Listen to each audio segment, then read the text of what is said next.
நீ பூமியிலே உயிரோடு இருக்கும் காலத்தில் உன் நன்மை எல்லாவற்றையும் அனுபவித்தாய். லாசருவும் அப்படியே பூமியில் உயிரோடு இருக்கிற காலத்தில் தீமையை அனுபவித்தான். அதை நினைச்சுக்கோ.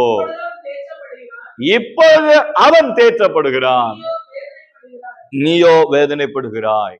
நீங்க ஒரு விஷயத்தை நீங்க நல்லா புரிஞ்சுக்கணும். என்ன அப்படின்னு சொன்னா, இந்த பூமியில கர்த்தர் எனக்கு தந்த இந்த வாழ்நாளில ஒருவேளை நான் துக்கத்தோடும் கண்ணீரோடும் வேதனையோடும் கஷ்டத்தோடும் நான் அப்படி நெடுதலோடும் கடந்து போவேனே. ஆனால் ஒரு காரியத்தை தெளிவாக புரிந்து கொள்ளணும். என்ன அப்படின்னு சொன்னா, இன்னைக்கு கஷ்டப்படுகிற நான் நாளைய தினத்தில் அங்க அவருடைய மடியில நான் தேற்றப்படுவேன்.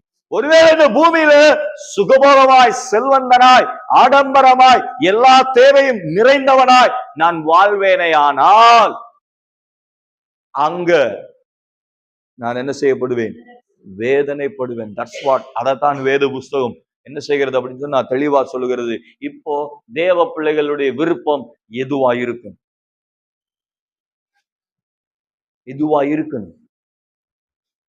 கஷ்டத்தையும் வேதனையும் ஏற்றுக்கொண்டு போக பழகணும். அல்லேலூயா, அல்லேலூயா.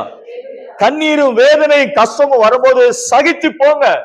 இன்னைக்கு நீ கஷ்டப்படுகிறதுனால ஒரு நாள் நீ தேற்றப்படுவ. அல்லேலூயா, அல்லேலூயா. இன்னைக்கு கஷ்டப்படுகிறதுனால ஒரு நாள் தேவன் நம்ம என்ன செய்வார்?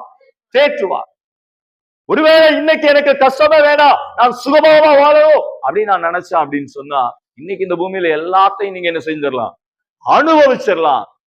பட் நித்திய காலமாக நீங்க எதுக்கு பாத்திரவானா போகணும்? வேதனைக்கு என்ன செய்யணும்? பாத்திரமா போகணும். நீங்க